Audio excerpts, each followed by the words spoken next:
अक्सर जब हम किसी शारीरिक चोट या बीमारी की बात करते हैं ना, तो सब कुछ बहुत स्पष्ट होता है। मान लीजिए आपके हाथ में दर्द है। हाँ, तो डॉक्टर एक्सरे करता है और रिपोर्ट देखकर साफ बता देता है कि भाई हड्डी टूटी है या नहीं। एकदम साफ। मतलब ब्लैक एंड व्हाइट। बिल्कुल, वहाँ कोई बहस की गुंजाइश ही नहीं होती। हाँ, वहाँ कोई ग्रे एरिया नहीं है। और सच कहूँ तो हम इंसानों को ना ऐसी ही स्पष्ट चीजें पसंद है।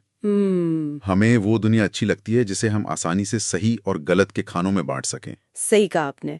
लेकिन जब हम कॉर्पोरेट दुनिया की उस धुंधली लकीर की तरफ मुड़ते हैं ना, जिसे वर्क एथिक्स या कार्यस्थल की नैतिकता कहा जाता है। हाँ, वहाँ चीजें बहुत उलझ जाती हैं। बिल्कुल, वहाँ हमारी वो एक्सरे मशीन काम करना बंद कर देती है। मतलब यहाँ सही और गलत के बीच कोई साफ दीवार नहीं है। और आज के हमारे इस गहन विश्लेषण में हम इसी ग्रे एरिया को डीकोड करने वाले हैं। जी, और आज हमारे पास बैंकिंग और कार्यस्थल के सिद्धांतों से जुड़ी एक बेहद महत्वपूर्ण सामग्री है, principles and practices of banking का यूनिट 54। तो आज का हमारा मिशन ये समझना है कि वर्क एथिक्स कोई बोरिंग एचआर मैनुअल या नियम पुस्तिका नहीं है, बल्कि ये न इंसानी मनोविज्ञान, हमारी मजबूरियों और हमारे रोजमर्रा के फैसलों का एक बहुत ही दिलचस्प आईना है। बिल्कुल। ठीक है, आइए इसे गहराई से समझते हैं। नैतिकता के नियमों पर बात करने से पहले एक बहुत ही बुनियादी सवाल पर आते हैं। मैं सोच रही थी कि कोई इंसान आखिर सुबह उठकर दफ्तर जाता ही क्यों है? मतलब उसका असली मोटिवेशन क्या होता है? देखिए, ये सवाल सुनने में जितना आसान लगता है ना, इसका जवाब उतना ही गहरा है। अच्छा? हाँ, अगर आप इंसानी मनोविज्ञान को देखें तो हम मकसद की सीढ़ियां चढ़ते हैं। मतलब एक हायरार्की होती है। इंसान की प्राथमिकताएं समय के साथ विकसित होती हैं। तो इसमें सबसे पहली सीढ़ी क्या होती है? सबसे पहली सीढ़ी हमेशा स्वयं यानी अपना स्वार्थ होती है। जब कोई भी अपना करियर शुरू करता है तो वह अपनी सैलरी, अगले प्रमोशन और अपनी गाड़ी या घर के लिए काम करता है। ये बिल्कुल स्वाभाविक है। अरे, ये तो किसी वीडियो गेम में लेवल अप करने जैसा लग रहा है मुझे। बिल्कुल वैसा ही है। पहला लेवल है अपना फायदा। तो फिर इंसान दूसरे लेवल पे कब पहुंचता है? जब उसकी जिंदगी में दूसरे लोग जुड़ते हैं। दूसरा लेवल है परिवार। एक समय के बाद व्यक्ति सिर्फ अपने लिए नहीं, बल्कि अपने बच्चों की अच्छी शिक्षा, माता पिता के स्वास्थ्य और परिवार के भविष्य के लिए काम करने लगता है। समझ रही हूँ। इसके बाद तीसरी सीढ़ी समुदाय की आती है, जहां सामाजिक दबाव और अपने आसपास के लोगों, दोस्तों या रिश्तेदारों की मदद करने की भावना हावी होने लगती है। तो मतलब धीरे धीरे उसका दायरा बड़ा हो रहा है। हाँ, और इसके और ऊपर जाएं तो धर्म और फिर समाज का स्तर आता है, जहां इंसान का नजरिया इतना व्यापक हो जाता है कि वो गरीबी, विकलांगता या महिला उत्पीड़न जैसे बड़े सामाजिक मुद्दों के लिए कुछ करना चाहता है। मैं समझ रही हूँ।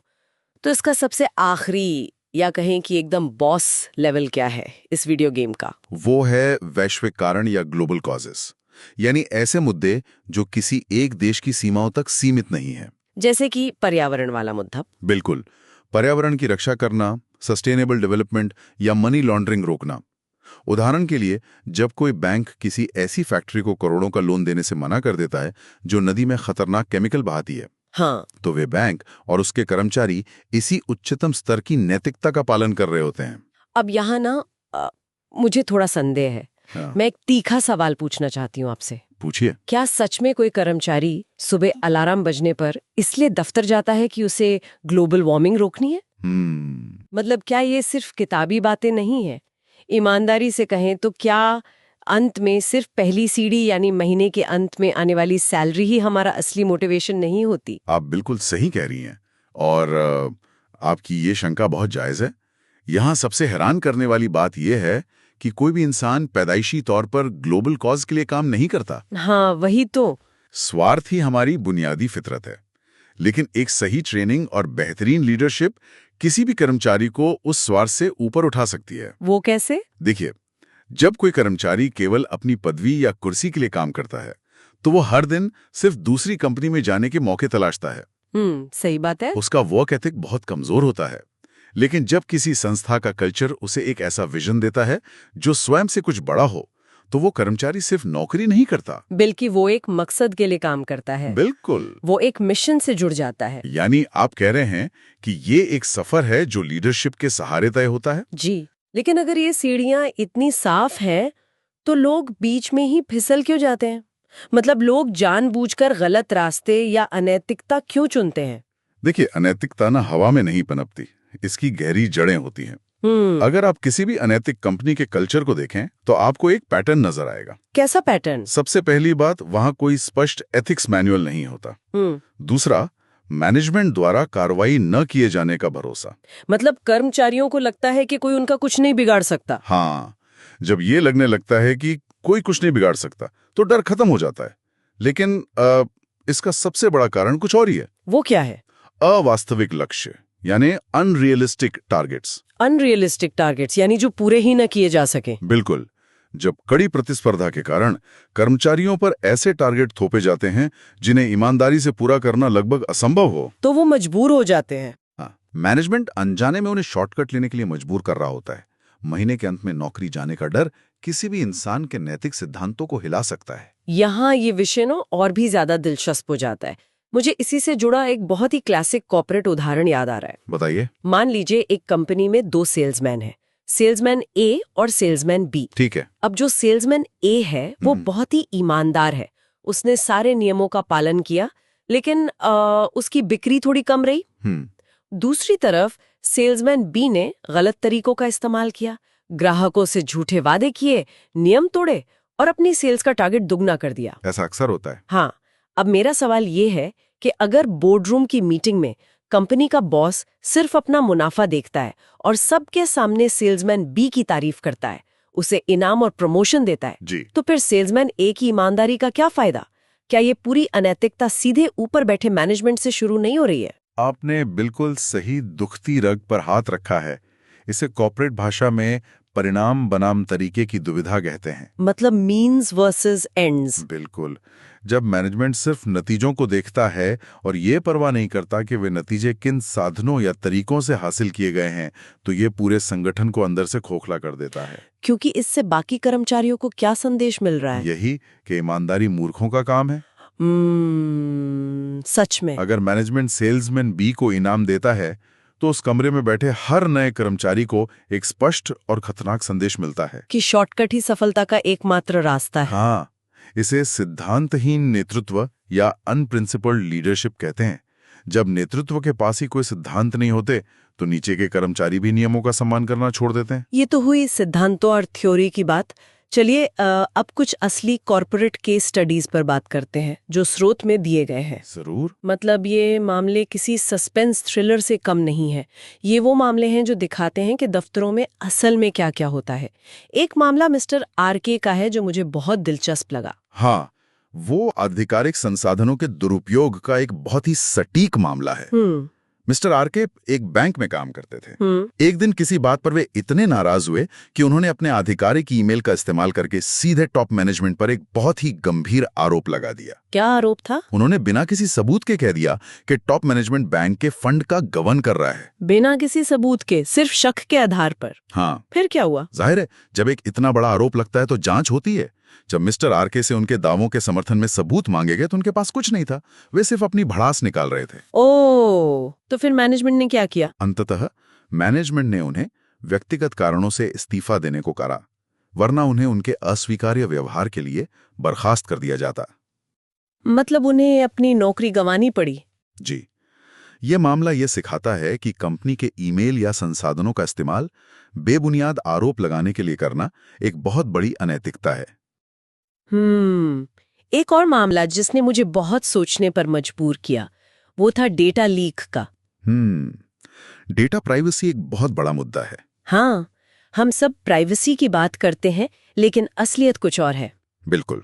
एक मशहूर होटल चेन में एक वीआईपी ग्राहक, मान लीजिए मिस्टर KRR, अक्सर ठहरते थे। जी। किसी तरह उनकी पत्नी को उनके खाने पीने के बिल, उनकी शराब की खपत और होटल में उनकी हर गतिविधि की पूरी जानकारी मिल गई। और चौंकाने वाली बात ये थी कि ये जानकारी होटल के ही किसी कर्मचारी ने लीक की थी। हाँ। देखिए, ये कोई छोटी मोटी गॉसिप नहीं है, ये पूरी तरह से गोपनीयता का उल्लंघन है। ग्राहकों का डेटा सुरक्षित रखना किसी भी व्यवसाय, विशेषकर हॉस्पिटैलिटी और बैंकिंग का सबसे अहम नियम है।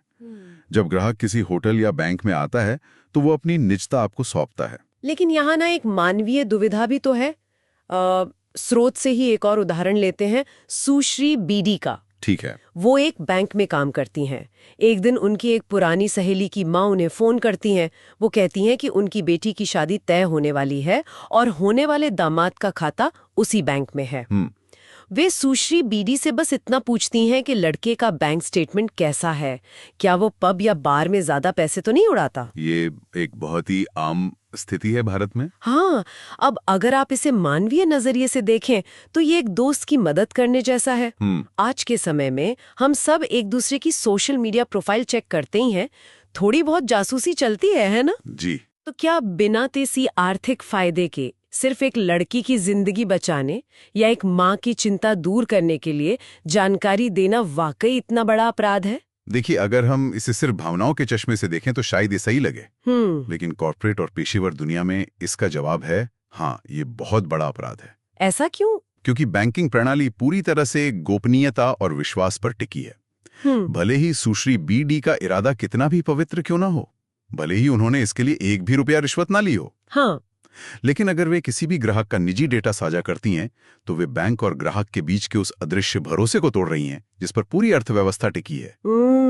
आप अपनी मर्जी से ये तय नहीं कर सकते कि कौन सा नियम कब तोड़ना है। मतलब नियत अच्छी होने से काम सही नहीं हो जाता? बिल्कुल नहीं। अच्छा, ये तो वो मामले हुए जहां कर्मचारी गलत थे।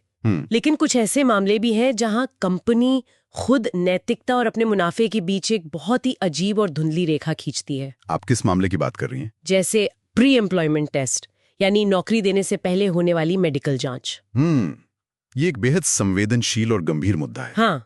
कई कंपनियां जब महिलाओं का इंटरव्यू लेती हैं और उनके मेडिकल टेस्ट कराती हैं तो प्रेगनेंसी को यानी गर्भावस्था को एक अयोग्यता या डिस्क्वालिफिकेशन मान लेती हैं। लेकिन क्यों? मतलब एक गर्भवती महिला काम क्यों नहीं कर सकती? इसके पीछे कंपनी का बहुत ही ठंडा और मशीनी तर्क होता है। कैसा तर्क? वे सोचते हैं कि गर्भवती महिला को काम पर रखने का मतलब है कि कुछ महीनों बाद उन्हें वैतनिक मातृत्व अवकाश यानी मैटरनिटी लीव देना पड़ेगा, इंश्योरेंस का भारी खर्च उठाना पड़ेगा और वे शायद लंबे समय तक पूरी क्षमता से काम ना कर सकें।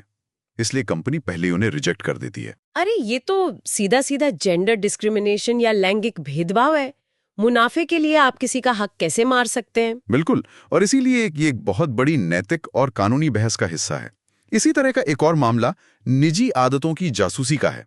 जासूसी एचआर द्वारा? हाँ, एक बहुत बड़ी कंपनी के एचआर विभाग ने अपने सभी कर्मचारियों की रूटीन मेडिकल जांच करवाई। ये तो नॉर्मल है। लेकिन इसके पीछे का असली मकसद ये पता लगाना था कि कौन सा कर्मचारी शराब पीता है और कौन सिगरेट। अच्छा।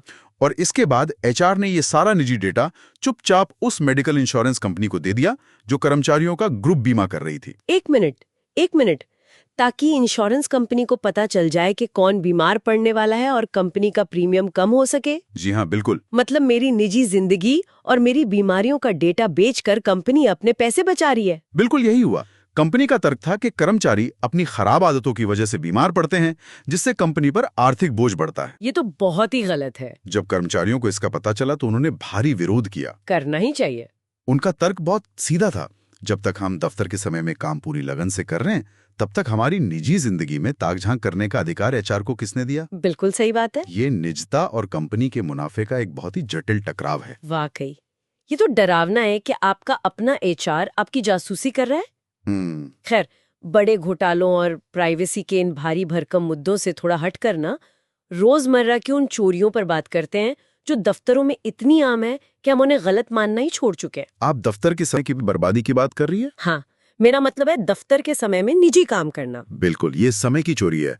जैसे दफ्तर के कंप्यूटर पर अपना टैक्स रिटर्न फाइल करना, घंटों ऑनलाइन शॉपिंग करना। हाँ, मैंने बहुत लोगों को अमेज़न पर सेल देखते हुए देखा है ऑफिस में। या यहाँ तक कि अपने बच्चों का स्कूल का प्रोजेक्ट ऑफिस के प्रिंटर से निकालना। ये सब समय और संसाधनों की चोरी है। और एक और चीज जो मुझे सबसे ज्यादा चुभती है ना, वो है दूसरों के काम का श्रेय लेना। Taking credit for others work. हाँ, अक्सर देखा गया है कि टीम में कुछ चालाक, बहुत अच्छी अंग्रेजी बोलने वाले या कह लें कि एक्सट्रोवर्ट कर्मचारी होते हैं जो हमेशा बॉस के इर्द गिर्द रहते हैं। और दूसरी तरफ कुछ इंट्रोवर्ट कर्मचारी होते हैं जो शायद ग्रामीण पृष्ठभूमि से आते हैं, चुपचाप अपना काम करते हैं लेकिन अपनी मार्केटिंग नहीं कर पाते जी। और अंत में सारा क्रेडिट वो एक्सट्रोवर्ट लोग ले जाते हैं। ये हर दफ्तर की कहानी है और एक बहुत ही आम संगठनात्मक विफलता है। संगठनात्मक विफलता मतलब ऑर्गेनाइजेशनल फेलियर? हाँ, जब टीम वर्क के नाम पर यह स्पष्ट नहीं होता कि किसने क्या काम किया है, तो जो लोग सिर्फ अच्छी बातें बनाना जानते हैं वे असली मेहनत करने वालों का हक मार लेते हैं। इससे तो उन बेचारों का मनोबल ही टूट जाता होगा। बिल्कुल, इससे उन ईमानदार कर्मचारियों का मनोबल पूरी तरह टूट जाता है। ये टॉप मैनेजमेंट की जिम्मेदारी है कि वे असली काम को पहचाने, न कि सिर्फ किए गए दावों को। तो इस सब का असली मतलब क्या है? मैं यहाँ एक और तुलना करना चाहती हूँ। बताइए। मान लीजिए एक स्कूल का ग्रुप प्रोजेक्ट है जहाँ एक बच्चा रात भर जागकर मॉडल बनाता है और दूसरा सिर्फ उस पर अपना नाम लिखवा देता है। ये तो गलत है। हाँ, ये गलत है, लेकिन दफ्तर के संदर्भ में देखें तो क्या एक कर्मचारी का अपनी सीट पर बैठकर 10 मिनट के लिए ऑनलाइन शॉपिंग करना और दूसरी तरफ किसी सीनियर अधिकारी का करोड़ों रुपए का बैंक फ्रॉड करना, क्या इन दोनों को नैतिकता के एक ही तराजू में तोला जाना चाहिए? दोनों ने कंपनी के नियम तोड़े हैं तो क्या दोनों के लिए एक ही सजा होनी चाहिए? आपने बहुत ही तार्किक सवाल उठाया है और इसका सीधा जवाब एचआर मैनेजमेंट में ग्रेड वाइज सेग्रीगेशन के सिद्धांत के रूप में दिया जाता है। Grade wise segregation? तो आप कह रहे हैं कि आप एक क्लर्क की गलती और एक सीईओ के फ्रॉड के लिए एक ही नियम पुस्तिका का इस्तेमाल नहीं कर सकते? नहीं, दोनों के लिए अलग अलग ग्रेड होने चाहिए। बिल्कुल। सिद्धांत रूप में एक चपरासी का काम के समय ग्राहकों से फालतू बातें करके समय बर्बाद करना और एक मैनेजर का हजारों करोड़ का बैंक फ्रॉड करना दोनों ही गलत हैं। लेकिन व्यावहारिक रूप से आप दोनों को एक समान नहीं मान सकते। हाँ, सजा तो अलग होनी चाहिए। करोड़ों के फ्रॉड को रोकने के लिए आपके पास फुल प्रूफ सिस्टम, कड़े ऑडिट और सख्त कंट्रोल होने चाहिए, जबकि छोटे मोटे समय की बर्बादी को अलग तरीके से शायद सिर्फ एक चेतावनी देकर हैंडल किया जाना चाहिए। समझ गई। हर गलती की गंभीरता के अनुसार उसे अलग ग्रेड में रखकर उस पर कार्रवाई होनी चाहिए। ये पूरी तरह से तार्किक लगता है। अब अगर हम एक बैंकर या किसी भी कर्मचारी के पूरे जीवन काल को देखें तो नैतिकता का ये सफर कैसे आगे बढ़ता है? ये समझना बहुत दिलचस्प है। हाँ, क्योंकि सुनने वालों के लिए ये समझना जरूरी है कि अनुभव के साथ चुनौतियां कैसे बदलती हैं। इसे आमतौर पर 3 चरणों में बांटा जाता है। पहला चरण है शुरुआती 0 से 7 साल। यहां नए कर्मचारियों को ट्रेनिंग दी जाती है। यही वो समय है जब उनकी बुनियाद रखी जाती है और वे तय करते हैं कि वे किस तरह के पेशेवर बनेंगे। और दूसरा चरण? दूसरा चरण है 7 से 15 साल, यानी मिडिल मैनेजमेंट। इस स्तर पर तो वे खुद कोच और ट्रेनर की भूमिका में आ जाते होंगे ना? बिल्कुल। नए कर्मचारी अक्सर सीनियर अधिकारियों के पास जाने से डरते हैं, इसलिए वे इन मिडिल लेवल मैनेजर से खुलकर अपनी नैतिक दुविधाएं साझा करते हैं। और फिर आता होगा तीसरा और सबसे मुश्किल चरण। जी, तीसरा चरण है 15 साल से अधिक का अनुभव, यानी टॉप मैनेजमेंट, जहां असली खेल शुरू होता है। यहां चुनौतियां एकदम अलग और बहुत बड़ी हो जाती हैं।